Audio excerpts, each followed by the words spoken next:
दर्पण दृश्यमान नगरी तुल्यं प्रकटम् पश्यन्नात्मनि मायया भूतं यथा निद्रया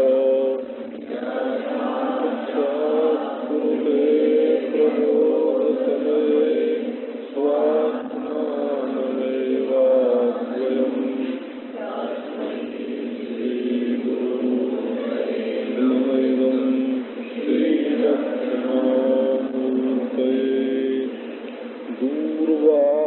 दूर्वादलकृतितनुं तरुणाब्जनेत्रं हेमाम्बरं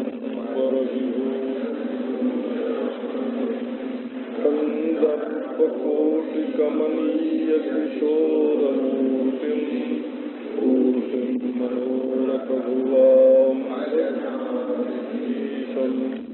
ॐ शान्ति शान्ति शान्ति। अब तो सुनि सुत बध लंकेशरिसाना पठयति मेघनाद बलवाना मारति जनि सुत बाध सिताही देखिए कपि कहाँ कर आई चला इंद्रजित अतुलित सुनि उपजा क्रोधा कपि देखा दारुण भटयावा कटकटाई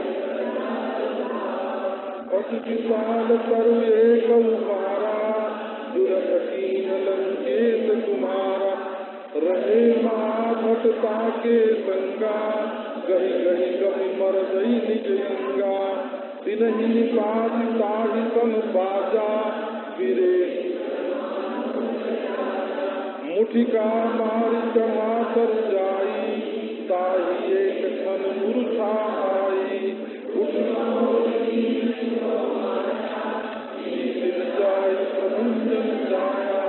ब्रह्म अस्त्र सहिता कपि मन कीन विचार जौन ब्रह्म कर मानो महिमा मिटई अपार। बेटे की मृत्यु सुन करके उसका वध सुन करके कि हत्या कर दी बानर ने हमारे बेटे की। लंकेश को बड़ा क्रोध आया।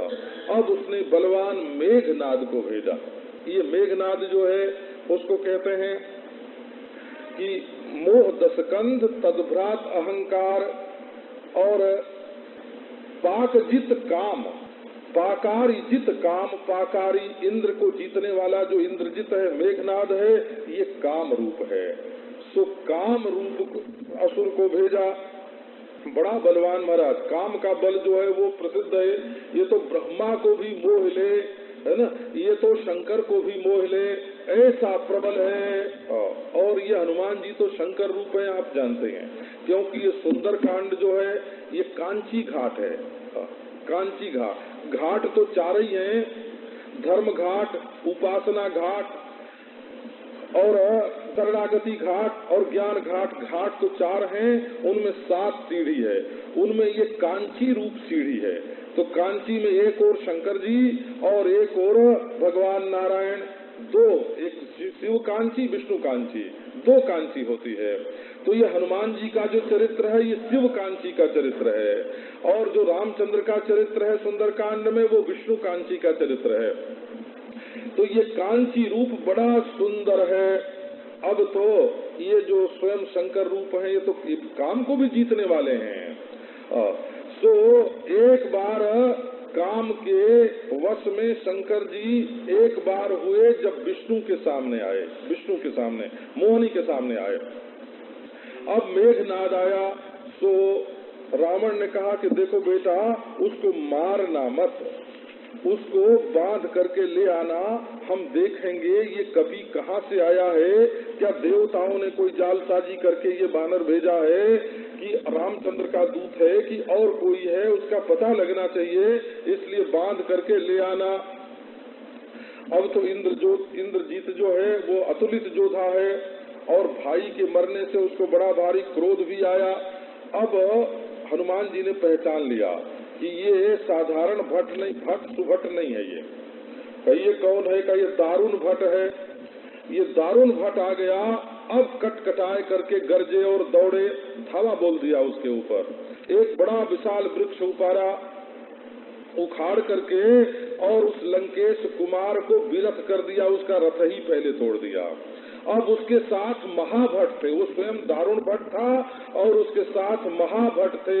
ये भट्टों के कई भेद होते हैं, वो भट्ट, सुभट्ट, महाभट्ट, अति भट्ट, दारुण भट्ट, तो ये इनके बहुत सारे भेद हैं। अब ये हनुमान जी जो हैं उनको पकड़ करके अपने देह से दोनों हाथ से पकड़ के अपने छाती से टकरा दिया, अपने सिर से टकरा दिया और वो चूर चूर होकर के गिर पड़े। इतना वज्रदेह दान अवदलन, ये तो वज्रदेह है श्री हनुमान जी। अब जब सब महाभट्ट मारे गए तब जाकर के दारुण भट्ट मेघनाद से भिड़ गए, कुश्ती होने लगी हो। ताही सन बाजा, बाजा माने बाज गए, कुश्ती हुई। ये गांव का शब्द है, बाज नहीं बोलते हैं इसको।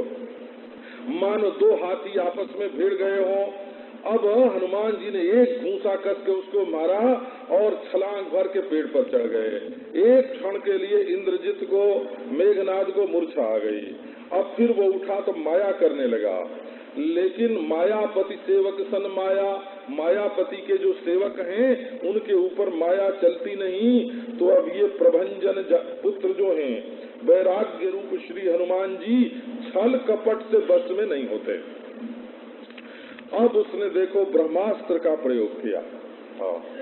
ब्रह्मास्त्र सबसे बड़ा अस्त्र है, इससे बड़ा जैसे पाशुपतास्त्र है, नारायणास्त्र है, तो ये ब्रह्मास्त्र जो है ये सबसे बड़ा अस्त्र है। एक बंदर पर रामचंद्र आवेंगे, लक्ष्मण जी आवेंगे, तब क्या होगा? एक बंदर आया और उसके ऊपर मेघनाद को ब्रह्मास्त्र का प्रयोग करना पड़ा। ये उसकी बदनामी का कारण है। वो ये नहीं समझना कि लंका के लोगों ने समझा कि बड़ा वीर है, बड़ा बहादुर है, ब्रह्मास्त्र का प्रयोग किया। लंका के लोगों ने समझा कि बानर पर ब्रह्मास्त्र, राम राम राम, और कोई अस्त्र नहीं चला। जब बानर पर ब्रह्मास्त्र चलाना पड़ गया तो क्या वीरता है मेघनाद में। तो अब हनुमान जी अपने मन में सोचने लगे कि यदि मैं ब्रह्मास्त्र को नहीं मानूंगा तो ब्रह्मास्त्र की जो मर्यादा है वो मिट जाएगी। और ब्रह्मा जी ने हनुमान जी को, सब देवताओं ने कहा था कि हमारा कोई अस्त्र तुम्हारे ऊपर प्रभाव नहीं डालेगा। जब उन्होंने सूर्य को निगल लिया था और उनको प्रसन्न करने के लिए देवताओं ने स्तुति की, तो सबने ये वरदान दिया था कि तुम्हारे ऊपर हमारा अस्त्र काम नहीं करेगा। तो हनुमान जी ने सोचा कि वरदान तो ठीक है, परंतु ब्रह्मा जी ने कहा कि देखो हनुमान, एक बात का ध्यान रखना। तुम उसी समय कह दिया था, एक बार जब मेघनाद तुम्हारे ऊपर ब्रह्मास्त्र का प्रयोग करे तो तुम मान लेना। उसको मान लेने से बड़ा लाभ होगा। तुम बिना किसी प्रयत्न के ही रावण के दरबार में पहुंच जाओगे और वहां अपनी धाक जमा दोगे और रामचंद्र का सुजस सब सभासदों को सुना सकोगे। इसलिए तुम बंधाने में अपने को शर्म नहीं करना, ब्रह्मा जी ने बता दिया था। सो बंध गए।